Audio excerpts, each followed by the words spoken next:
Well, Vina, why don't you get us started? Sure. Vina's going to start us with a little reading and short meditation. Everyone, I have a reading to share from Yogananda's Metaphysical Meditations. So if you feel to, you can just find a comfortable seat. And if you'd like to, if you're comfortable, you can close your eyes and just take a breath or two together.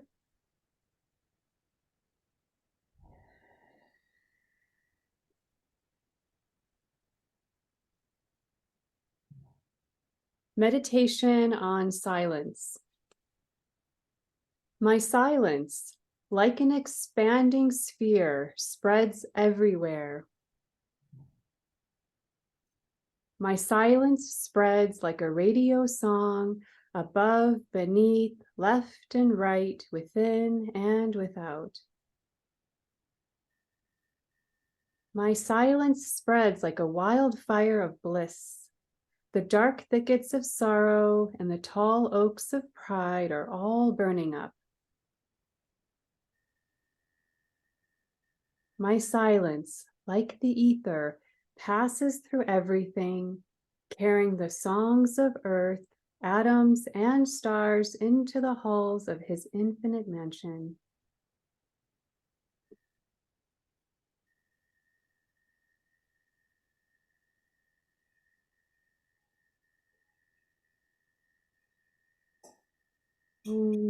Peace. Amen.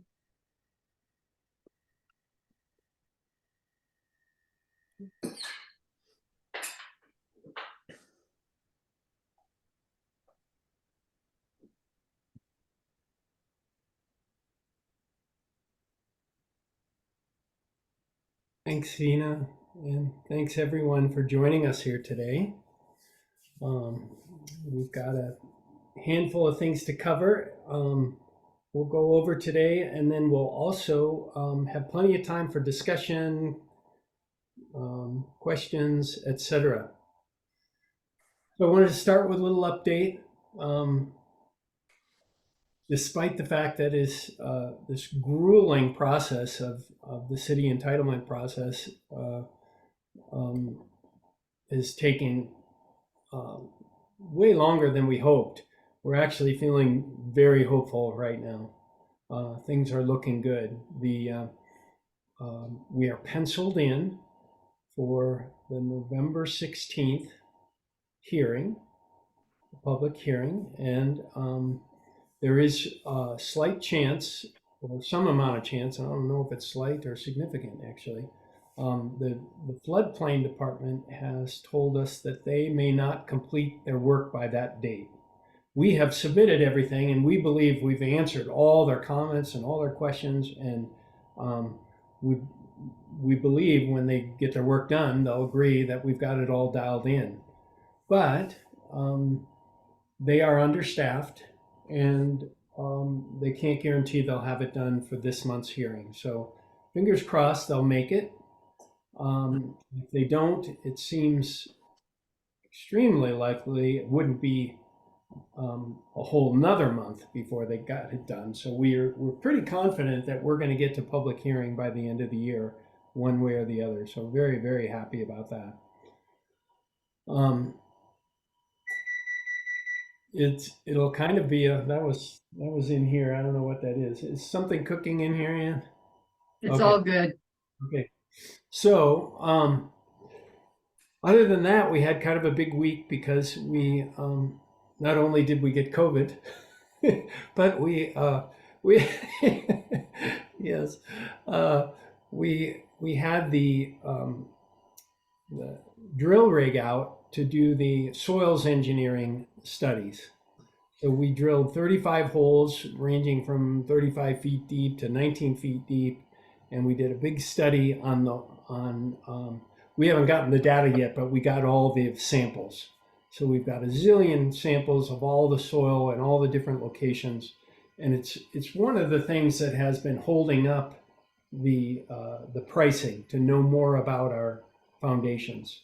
So we're really happy to have that all moving forward. And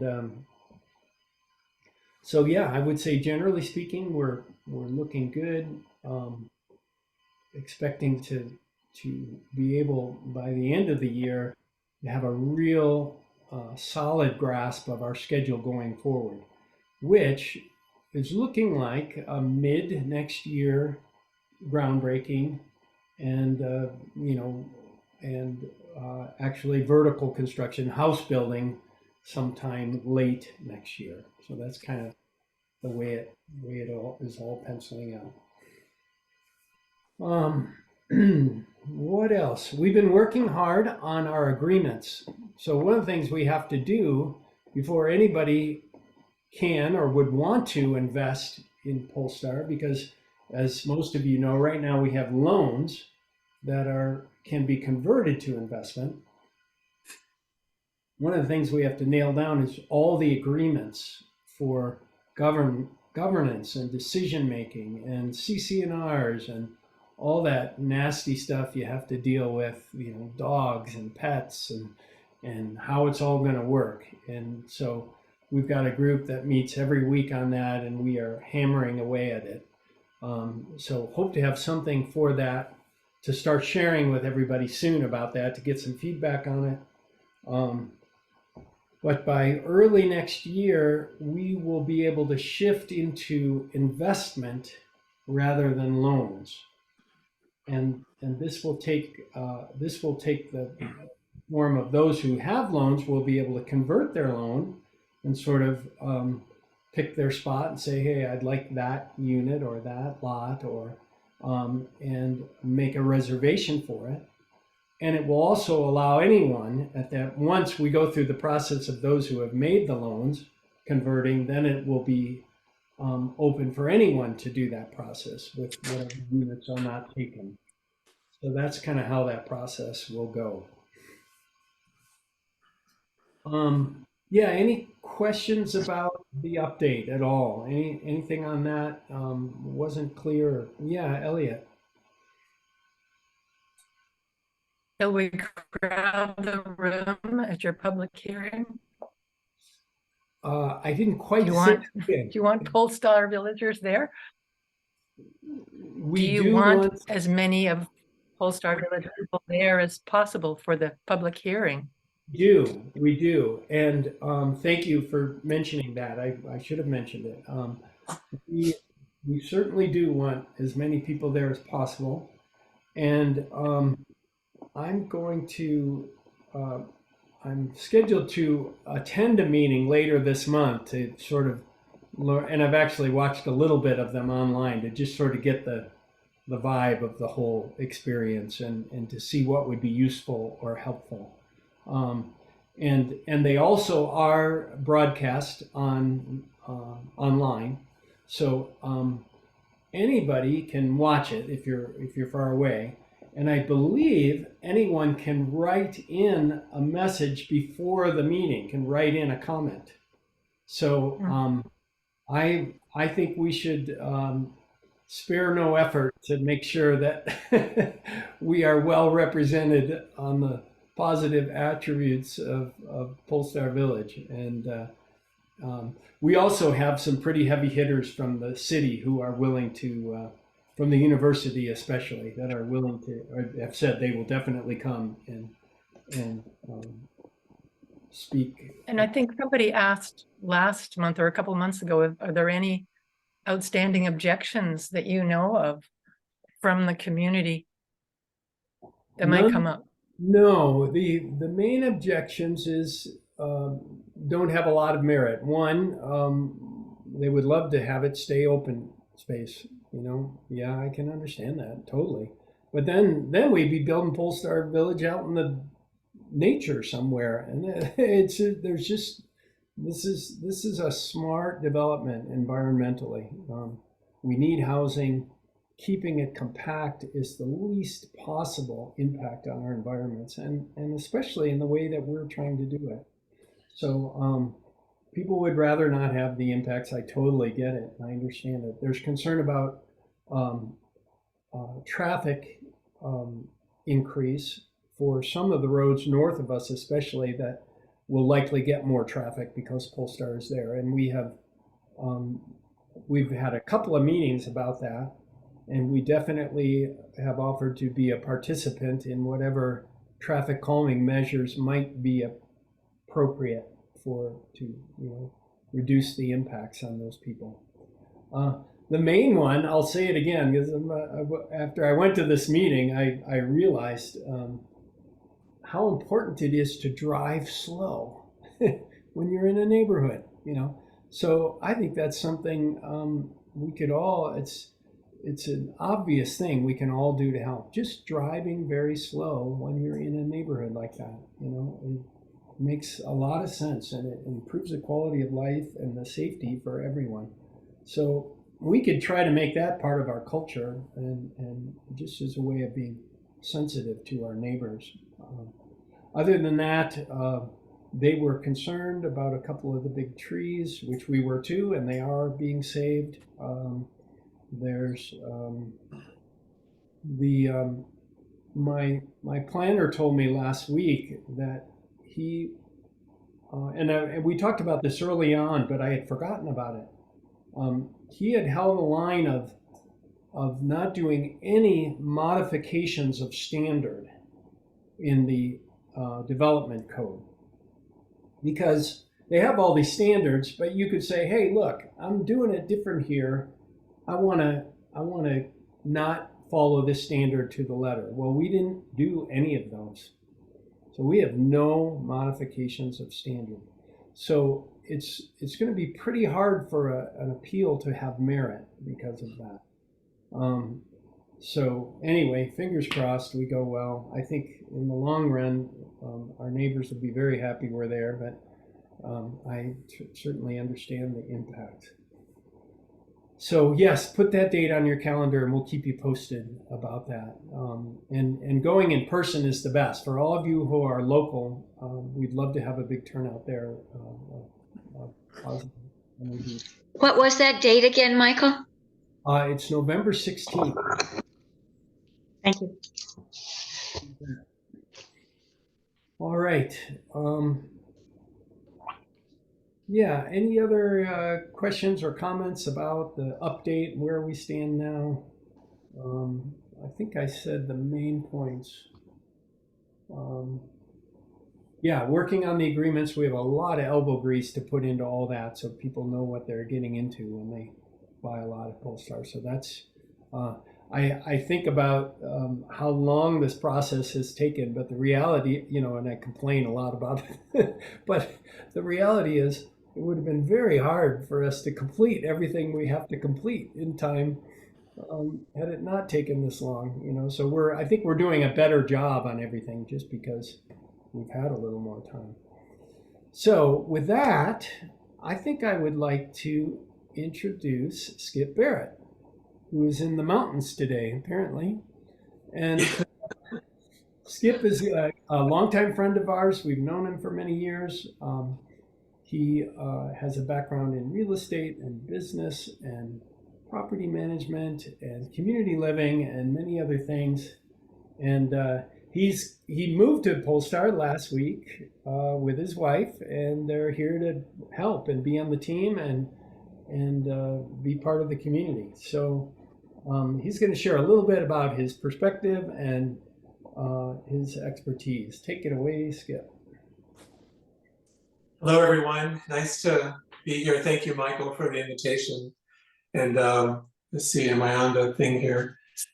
I sat in on some meetings, and I've been so impressed with the spirit of everyone that's participating. I never had a chance to go to Polestar in Hawaii. My wife did, actually, before I met her, and she had visited Michael and Ann there. But I've known Michael and Ann a long time. And when I lived in community with them in 1989 to early 90s, I was always struck by just who they are and their energy. And everyone I know from my days at Ananda all love Michael and Ann a great deal. So, and I still have friends there that love Michael and Ann. In fact, I had people tell me this is a great place for you to go, for my wife and I, to participate in Polestar. I came here last summer. My wife and I came to visit, to see the land, and to see our dear friends Diva and Gangamata Glassard, who we were neighbors for a long time in Portland. And I had a chance to see the property, and I felt how special it is, the property, and I felt how Fort Collins is very special. Um, and then we actually had some other friends in other places in Colorado. So for us, as a next step, this fell into place kind of nicely. And at Michael and Ann's invitation, I've come to join the development team. My wife will be a part of things, but she works for the state of Oregon remotely, so that helped us financially to do this. I've been a real estate broker recent years, selling homes in Oregon. I'm in the process of getting a license here in Colorado, and we are working on how that will come into play, because all of the work we're doing, of course, you need a license to do real estate sales, and it's very helpful. Developers may or may not need that, but it's helpful when you have that on the team. And I have some things to pick up on still, and before long I have that license. It's not that difficult. My license from Oregon actually has reciprocity with Colorado, so all I have to do is take the test, but I'd like to actually know the Colorado law, because that's important. And so I'll be doing some study for that before long and getting that license. We've been here 2 weeks today, and we still live in a sea of boxes in our home. And then we all got sick this past week. So it's been an interesting start to our journey, but we couldn't be happier. I don't know that I've ever seen a project like this.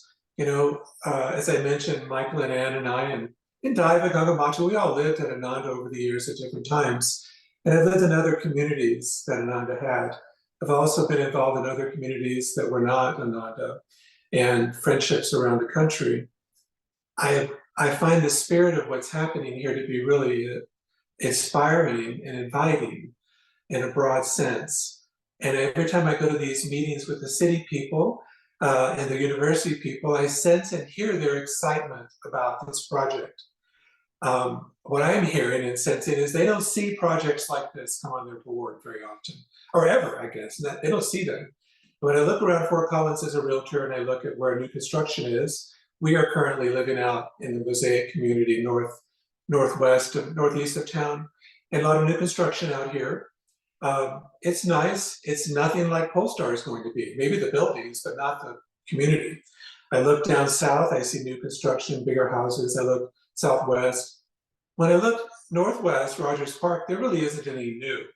And one thing I can share from my background is that infill construction of homes is very important and popular in developments that are in areas of community, metro areas, because it's the highest use of land close by for homes and shopping and university and so forth. So from an investment point of view, even if it was a Polestar, this would be very valuable property to be doing. And I think from the city's point of view, their happy is far more than just homes and it's conscious home development. Vision Zero, is that right, Michael? Am I using the right words? There's so many different programs we've had meetings and talked about, and I'm still taking in. Lessening the impact on the environment and on and not taxing city resources, lessening the use of power and emissions as much as possible. For me, it's more the spiritual spirit of what Polestar represents, and the universal language of spirit and love and generosity that I experience from the few people that are here already. When I think of Vina and I think of Terry, and of course Michael and Ann and Daiva and Gagamata, and meeting some of you online. And some of you I probably know from years past, we'll see over time. Every time Michael and Ann have visitors, I know some of the people that have come visit from our days in the yesteryear. But I see and feel the spirit behind what Polestar is. And that spoke to me pretty strongly. My wife and I took a long time to decide what we wanted to do. And we woke up, both of us, one morning, not long past, and said, this is the direction. And with support from a lot of friends and encouragement from the people that are here, I've mentioned, we made the move. And so I'll be on the team. That role isn't fully defined, but I'm plugging in where I can to start with. And what I like is Michael and Ann say, look, let's just work it out. And that's what we're doing. But we're also doing all of the legalities, the meetings, the city planning. I continue to be inspired when I see every meeting I've gone to, the design meetings, or I'm on the agreements team that Michael mentioned, and the design team with the architect. And I've had a few phone calls. There's a lovely lady named Marcia that I've had some talks with. Marcia, are you here? I think you are. There's your name. And Marcia and I have had nice conversations about what we see coming forward and what's available. There's something that will fit everyone, is what I see in the project. Those that want a home, there's places. Those that a freestanding home, but there's the garden center with people that want to be close in together around the garden. There's townhomes, and there'll be a little of each of those things built as we get started. I think this is going to happen fairly quickly once we break ground. I think the interest level is pretty high, and I look forward to facilitating that as we go forward. So I don't know that I have a lot more to say, Michael, or what I can help with, but if I can answer or help with anything, if it helps you know who I am, you're welcome to contact me. We'll get a Polestar contact from me somewhere and get it out as I join in more readily soon.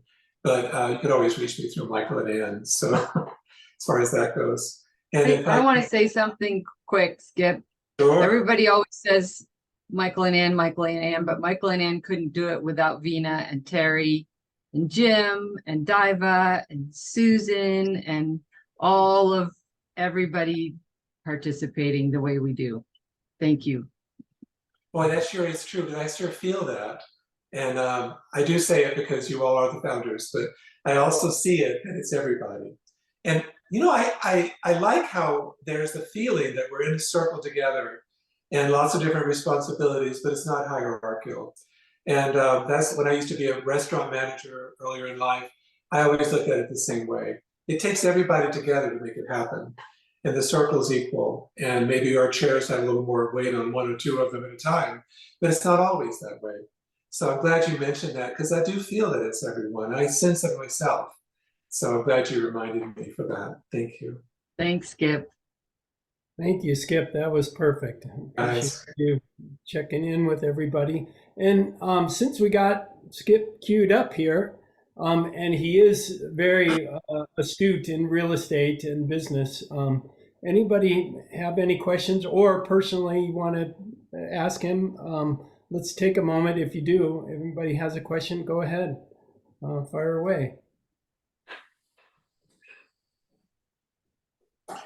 While you're thinking, I'll say this. So I'm licensed in the state of Oregon, and once I'm licensed in the state of Colorado, I can make more direct comments on Colorado and real estate law. At this point, what I can talk about if someone asks or wants to know is a general real estate flow. But I can't address Colorado specific questions until I'm licensed. But that's not very far away. So. Great. All right. Well, I think I'd like to see, you have a question, Marcel? No, okay. I think I'd like to, what I thought I'd talk about a little bit today, and then we'll go to questions and conversation. I wanted to just talk about an overview of all the main types of housing at Polestar, because we are getting to that point where, and this is especially true for those of you who are going to convert your loan to an investment, where you got to pick your spot there. So, Vina, can you bring up the site plan? I can. That wasn't the look I was looking for. Yeah, all right, Ann, you bring up the site plan, that'd be great.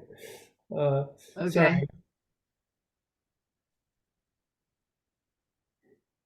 Hang on 1 second. Oh, I'll share a bit of good news too. About 3 weeks ago, Polestar received a $100,000 donation. Not even an investment, you know. So, and I think most of you know, I had shared it before, that we have also an earmarked donation of $80,000 for the temple. So, this is significant for a number of reasons. One of which is that it has always been my hope to not overburden the residents at Polestar with the very ambitious and wonderful common areas, which are going to be expensive. So the fact that Polestar has this kind of appeal to some people who just see it as a good thing and want to support it. And in fact, Polestar's outreach will be well beyond just the people who live there. I think there'll be quite a bit of benefit to many other people as well. All right, let's see. Can we blow that up as big as it can possibly be, just for the housing units? So just to orient everybody, of course, to the left is north. Oops.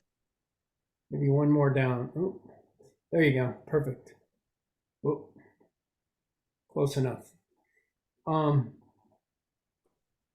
So to the left is north, and as I think most of you know, the 19 single-family dwellings, or actually there's 18 of them up there. There's one on the green, are to the north there. And Ann, you could use your cursor here if you don't mind. You can just make sure people are getting there.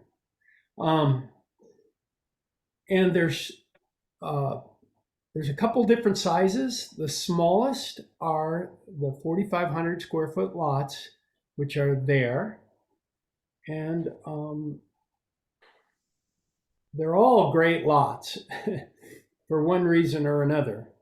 But those are the smaller. There's one oversized lot across the street, block 2. And then about 6,600 it says, square foot lots there. So these are all really nice and premium lots. One thing about them to know is that Fort Collins is in the process of changing its land use code.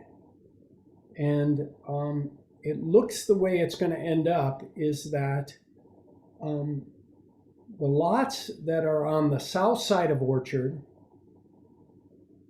will be able to be duplexes, even though we haven't designed them that way, but that you can have second units or have ADUs under the same roof. This is our best understanding at this point. We understand that the only zoning that isn't LMN mixed use, which is the whole 20 acres, except what's north of Orchard Street. That's a residential, it's not mixed use. So those we do not believe will be able to have the secondary unit on them as a matter of course. Now it's all still swirling around, but I thought that was worth mentioning just as a conversation because,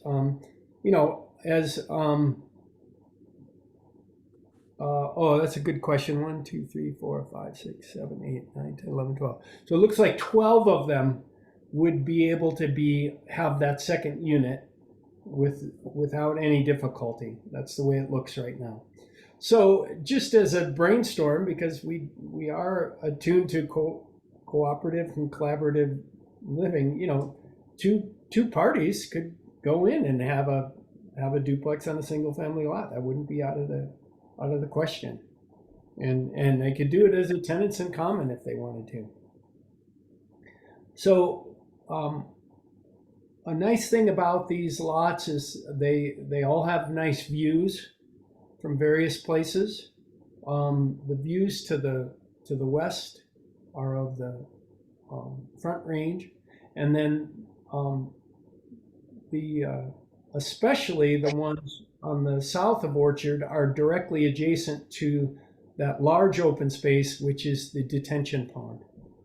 So it's a big open space area. It's likely to have a bit of water in the bottom of it most of the time. And when the floods come, that's what will fill up and keep our homes from flooding. Basically that detention pond. But it is open space and it is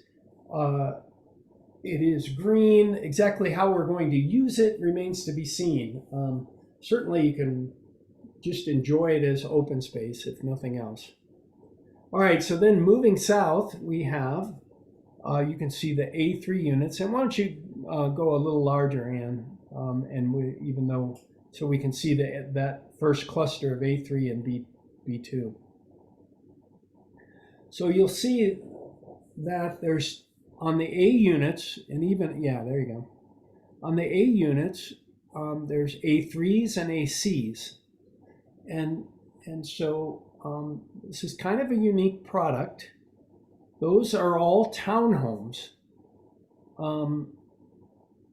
But the A3s without the C, which is the ones in the middle, it's the N ones that are always the Cs, are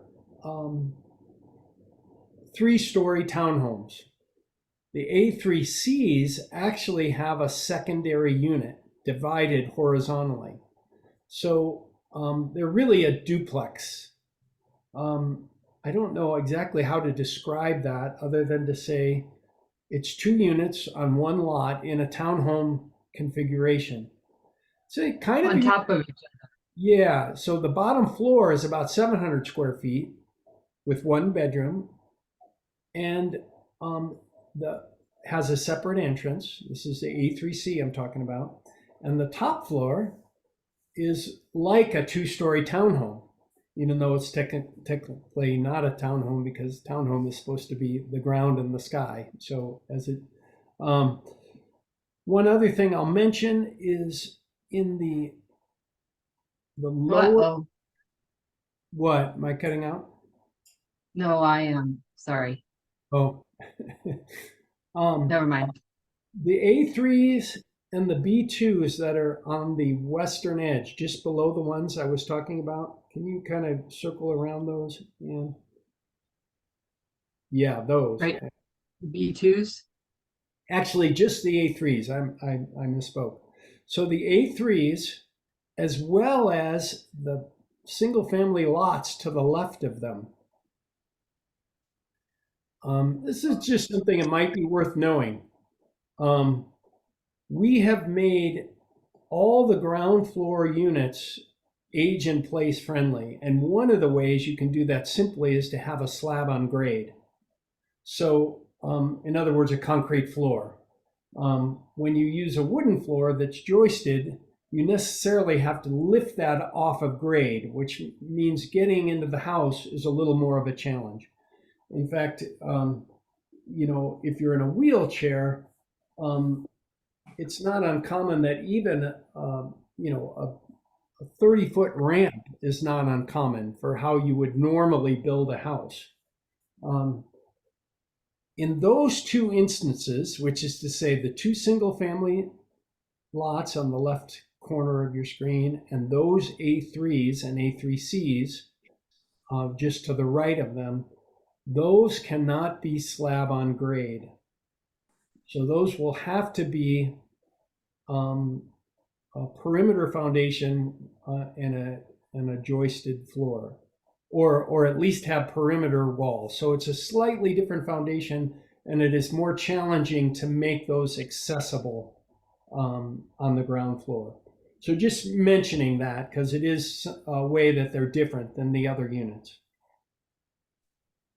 Okay, across the little alleys from the A3s, we have B2s. Many of these are configured as duplexes, and these are pretty great units. 3-bedroom, 2-bath, 2-car garage, and includes what we call a lockout on the bottom floor, which is to say a room that has its own entrance and exit, so that you could have a guest and bathroom, and could even have a hot plate and a little wet bar, so that you could have a guest there that could be relatively autonomous. This would be especially true if they made use of some of the Polestar common areas, like had meals there and etc. So we consider that a really desirable and flexible unit. And it might be that some of you want to think about who might want a B2, finding others who also want one and going in on one lot together. one of the challenges we're faced with in the development is the fact that well, let's take those A3s we started with in the top left corner. Let's say we have somebody who wants that A3 in the middle of that building. Yeah, right there. Well, we can't really build those units one at a time. We need to have those units spoken for, at least mostly spoken for, in order to build them. So to get started here, we're going to need a certain amount of cooperation and collaboration to get everything going. So it's something to think about, and we'll no doubt have some lively meetings as we try to piece this whole puzzle together.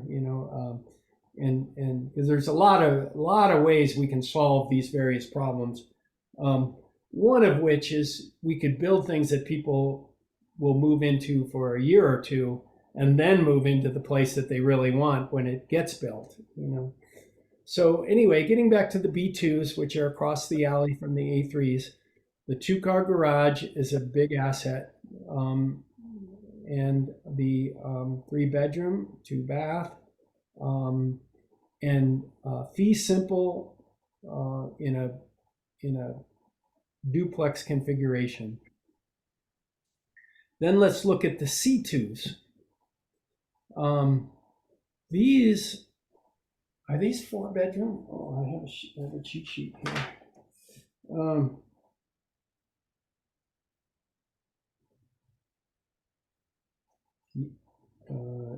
No, they are 3 bedrooms. And they don't have they're 2-story, and they don't have a garage, but they are otherwise a really great floor plan, and a couple of them have nice yard spaces around them. So we've tried to make outdoor positive space as much a part of each plan as we can. So those are the C2s. Yeah, and they have 2 decks and a patio, the C2. So there's a good amount of outdoor space there. Let's look at the B2Cs. The B2Cs are very much like a B unit, except that they have, like the A3Cs, they have a condo below them. So again, you're having a really efficient, they still have the garage, all the Bs have garages, but you're having a very efficient, small square footage below, and 2 bedrooms, 2-bath above. There's one big exception to this whole thing, which is the B3Ts, which there's 2 of them, I believe. Will you point to those, Ann? Yeah, and so 3 means 3 floors, right? And the 2 means 2 floors. That's right. And those are some of our largest units. They have a garage and 4 bedrooms. So a lot of square footage there. Let's see, what is that? B3T plus is 2132 square feet. So that's a large unit. And there's 2 up here too. So along the way here, if we find, what we expect to find is some people who will buy a duplex, say, and build the whole thing and rent half of it out. That would be great for Polestar and great for them. It's income property. It allows Polestar to be accessible to more people in rentals. So that's always a possibility. In some of these 4-plexes or 6-plexes, the same thing could happen, where you could get a couple people who would buy townhomes, but then build the other ones as investment. So there's a lot of different ways this can all be configured to make everything work. All right, a bit of an anomaly there is the E2, which is a tiny unit. Let's see if I got it right here. It's got basically 2-bedroom, but we've conceived the downstairs as more of an office. So those would be ideal for somebody who wanted a home office, who wanted to live upstairs and have their office downstairs. So I think of a masseuse or a realtor or a designer or any kind of office, really. It would be a great opportunity for them to have those functions all in one place. Let's go over to the D10s. These are apartment buildings. And so these will be owned by the tenants in common, as well as the B2Cs you see up and to the right there, yes. And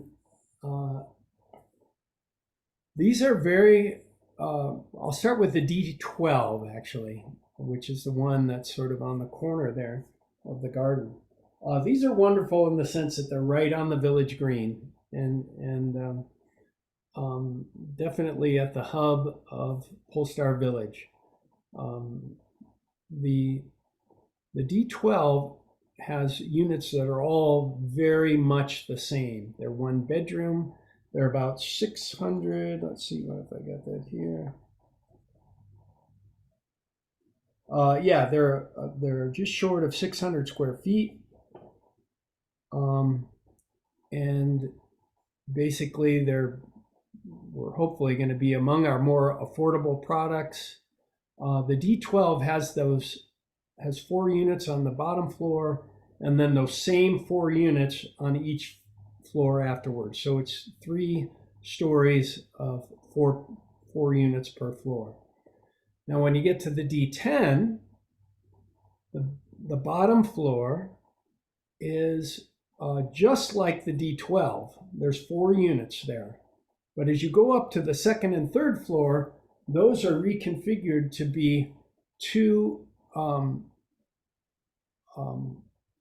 only 3 units per floor. So they have slightly different configurations, including, let's see, including 2 bedrooms. So we have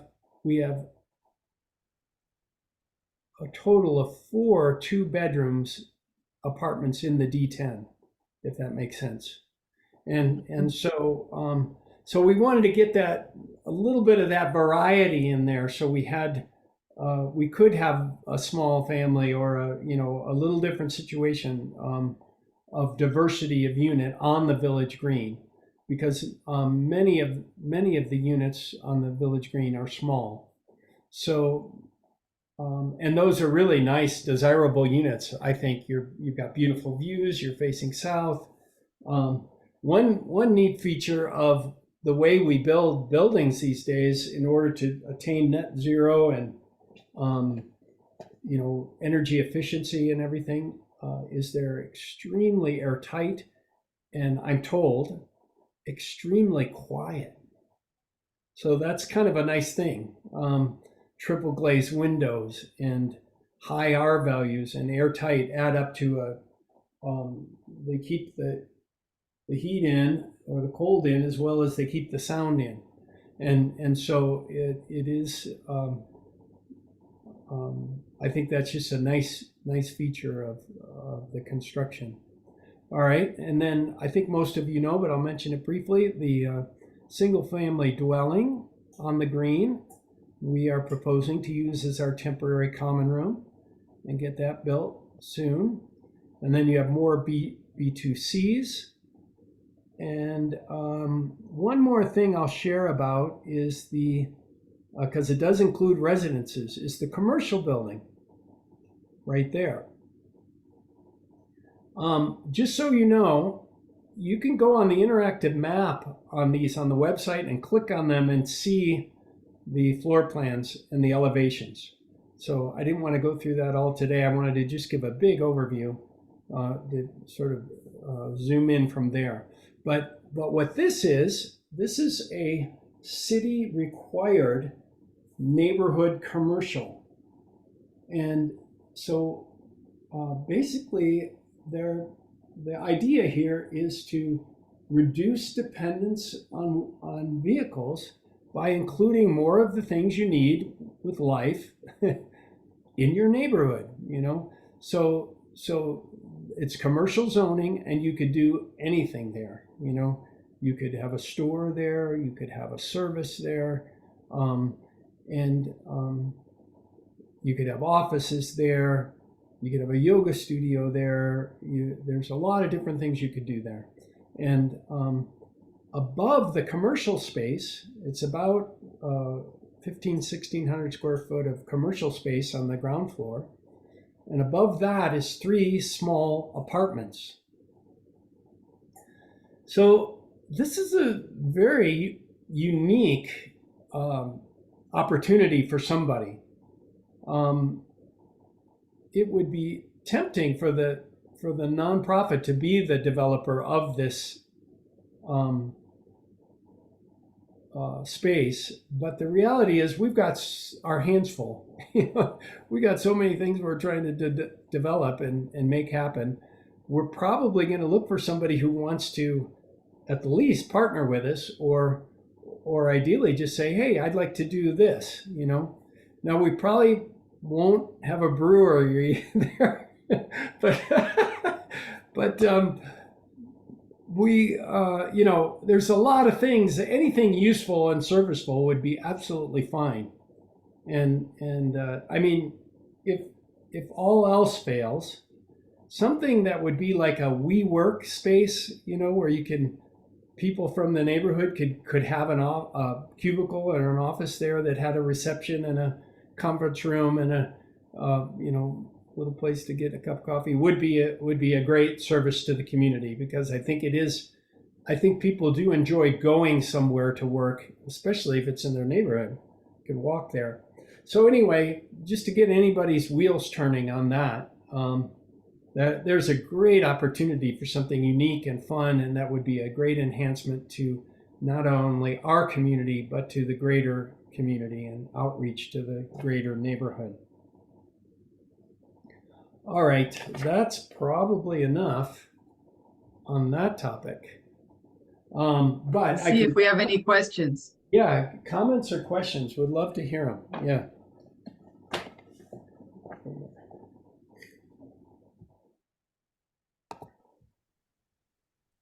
Michael, Yes, go ahead. can you please explain the tenants in common again? Okay, sure will. I said at the last Zoom call, we had a meeting with our accountant last week, and he told us he had seen 5 or 6 tenants in common deals this past year, which was really interesting. So I knew it was sort of gaining ground, and he was just saying it's just making sense to people, you know. And so tenants in common is a long sort of battle-tested method of collaboratively owning property. And it functions off the idea that you own a percentage of a whole. So in our case, we're going to amalgamate all the units that are on the village green. And then people will own a percentage of that aggregate real estate. That's how it works. And so even banks are now coming around to doing, I forget what the word is, but a percentage financing of a particular project, so that people could actually hopefully find financing for tenants in common new construction. The reason we would like to use it is because it especially makes sense in the context of an intentional community. A lot of what happens in community is life changes, and you may need to change exactly where you live. For example, you start as a single person, and then you're in a relationship, and then you have kids, and then the kids grow up and go away, and then life is always changing. So in a tenants in common context, you can actually change your place of residence without buying or selling. It's really so much more efficient and sensible. Whereas it's very common for people to just get stuck in the house they have and really make it very hard to change their residence on many levels.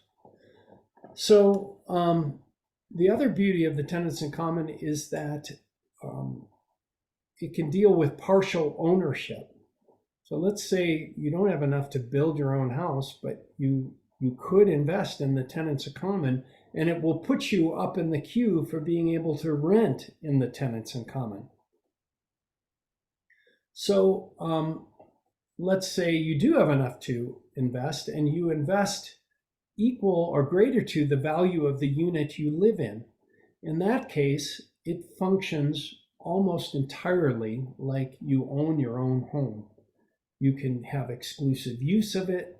You can even have agreements that you're going to remodel it to your liking. Some of those things have to be worked out, but there's many reasons. Another flexibility is if somebody were to, and we know life happens, they invest, plan on living there, but they have to move to Florida to take care of their parents for 2 years or whatever, they can just leave their spot there and it becomes a rental, and it's going to be managed as a for-profit rental facility. Now, I should mention, because it is an investment property, I would want to mention that it is our hope and our intention that we are going to carve at least 4 units out to hold deed restricted in the affordable housing category. So that's going to be a focus of the nonprofit, but it will otherwise be managed as a standard rental property, and so rental property in Fort Collins is a pretty darn good investment historically, and there's no reason to see why it would change. We're a mile and a half from the university. We're in a great location. As my planner put it, living on how did he say it? He said, living on a farm next to a wellness center. He said, people are going to love this, So, and he's right. But if you're invested in it and you have to be away, then you would just get rental income. That's exactly right. That's exactly right. So it's an investment, and one of the ways we're going to build Polestar, we want rentals. We think that's a great way to make community accessible to more people. We of course want people who own and have a deeper stake than that, but some people just can't do more than rent, and it does make it more available and accessible. Michael, somebody asked which ones are going to be built first. Okay, why don't you back up and I'll explain what our hope is. And then I think it got real. Oh. There you go. So the art of getting started includes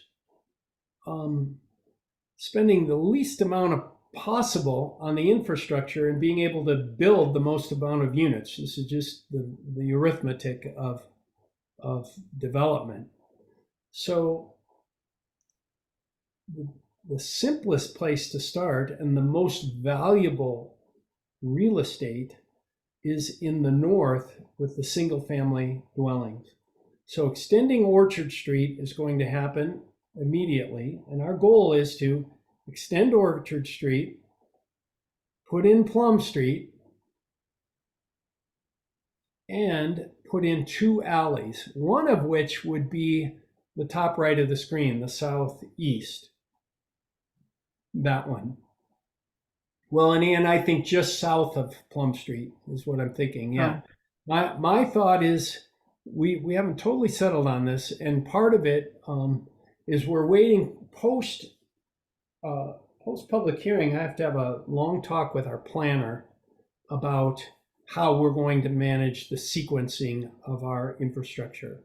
And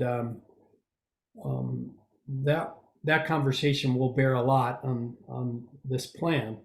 But my intention is Plum Street, Orchard Street, Happy Heart Way, which is what that road is called, and then the third, one more alley, which would be up there, one of those two alleys, probably that one. The beauty of that would be we would be able to start in 3 different places, and we would be getting pretty much all the different kinds of units going, you know. And so that could be really efficient and diverse. And, you know, we have a lot of financing to figure out between now and then. And a lot of people do expect the interest rates to go down, which would help us a lot next year. It is historical that before an election they go down. And there are a lot of people who say that. We'll see what happens. On the other hand, even better would be if we could find this money among our own ohana, you know, our own people who get this vision and understand it, you know, because it'd just make it so much simpler. So we're optimistic that we can go a long way with just the kind of money we can raise. I will say that post public hearing, our prospects for funding skyrocket. We are in a much better position. We no longer are dreaming. We've done the deed of gotten it through the city. It's a big deal. So we can have much better conversations with banks and lenders and all that once we get through that part of the process. Any other questions?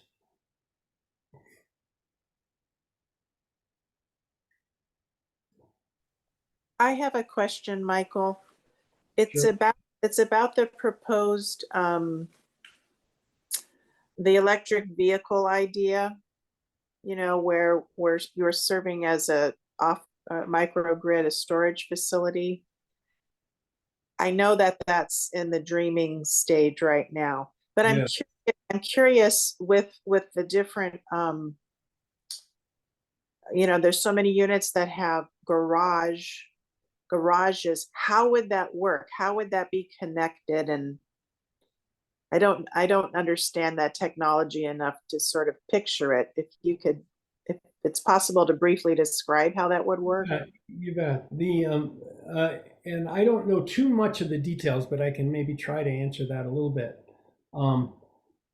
What she's talking about is what they call V2G, vehicle to grid power. So your car can be charged, but your car can also give energy back to your house.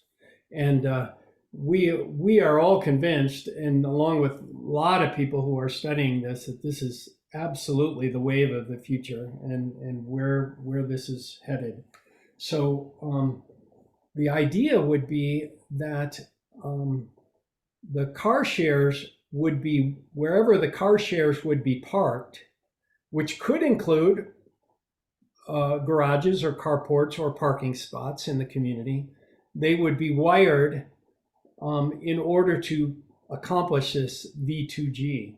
And we had several meetings about it this week. Actually, it was a big week for the whole microgrid idea. And they did not go that well, unfortunately. So we're at the moment, we had a meeting with the city, and we've got the university is all fired up about it. They really want to do something with it. The city is more entrenched in their way of doing things, and it looks like a lot of hurdles to them. Nevertheless, some of them are very interested and excited about it. So where we ended the meetings this week was a lot on the question you just asked. How can we put in the infrastructure to allow for V2G conversion, which is where they believe we're all going to end up. And so conduit is cheap, you know, and you already got trenches open, and you know, you're already doing all this. So we have to think that all through, and that's where we're it's hard to say that we would really get one of these grants that could launch this in the short term. We haven't given up, but given this week's meetings, it didn't look that encouraging. But to design with kind of an open architecture